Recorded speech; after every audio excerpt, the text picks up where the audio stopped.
कधीच नाही चुकणार तुमचे फेवरेट टीव्ही शोज झी5 सोबत, तेही एकदम फ्री. यांनी आपल्या कपाटातून पैसे चोरले असतील आणि ते बास मास्तरीन बाई बास. काय बोलताय तुमचं तुम्हाला कळतं का? एक शब्द बोलू नका आता.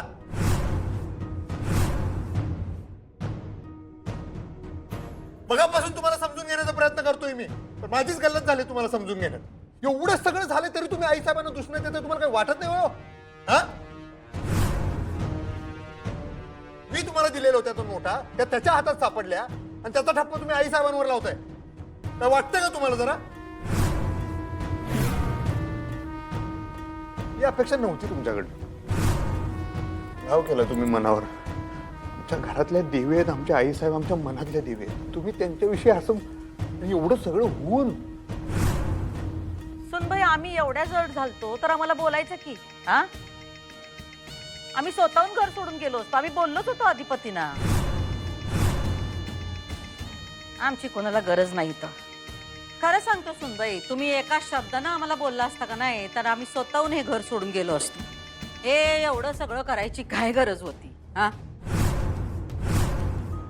ते फालतू बाजाला हाताशी धरलत तुम्ही. कसला माणूस आहे त्यो? हा, अहो, तुम्हाला येडं करण्याचा प्रयत्न केला त्यांनी आणि तुम्ही त्याच्यावर विश्वास ठेवला. हा, एवढ्या शिकल्या सवरलेल्या तुम्ही तोस काय कुठं घाण टाकलत काय? तुम्ही आमच्यावर जो काय आरोप केला का नाही तो गुन्हा तुम्ही केलाय आणि आता स्वतःची कातडी वाचवण्यासाठी तुम्ही हे काय काय केलं? अरे कुठल्या थराला गेलाय तुम्ही? हा, माणूस म्हणून तुमची काय किंमत राहिली हो सुनबाई? हा, सांगा की. आम्हाला घराबाहेर काढण्याचं वचन तुम्ही मोठ्या मालकांना देता आणि त्याच्यासाठी तुम्ही ह्या टोकाला जाता? हा, हे तुमचे संस्कार तुमच्या शाळेतल्या पोरांना काय हेच शिकवणार काय तुम्ही? एक मिनिट. माझ्या शाळेचा आणि शिकवण्याचा यामध्ये काहीही संबंध नाहीये. मी काही केलेलं नाहीये. मला नाही माहित त्या बजरंगकडे त्या नोटा कशा आल्या. चालत गेले असणार. ए, आता तू आगीत तेल ओतू नको. हे सगळं तुझं कारस्थान असणार आहे. आणि ऐक, तू माझ्या घराचं वाटोळ केलंयस म्हणून मला तू या घरात नको होतेस. अक्षराला बोलायचं नाही. अक्षराला एका शब्दानं नाही बोलायचं तू. आणि अधिपती, मी तुला सांगतोय, अक्षराचे करते ना ती योग्य करते. तिच्यावरती विश्वास ठेव.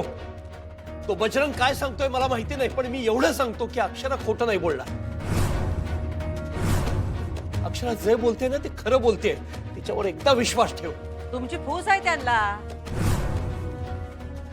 तुम्हीच सुपारी दिली ना सुनबाईंना आम्हाला घराबाहेर काढण्याची. झी5 ॲप डाउनलोड करा आणि पहा सर्व एपिसोड्स एकदम फ्री.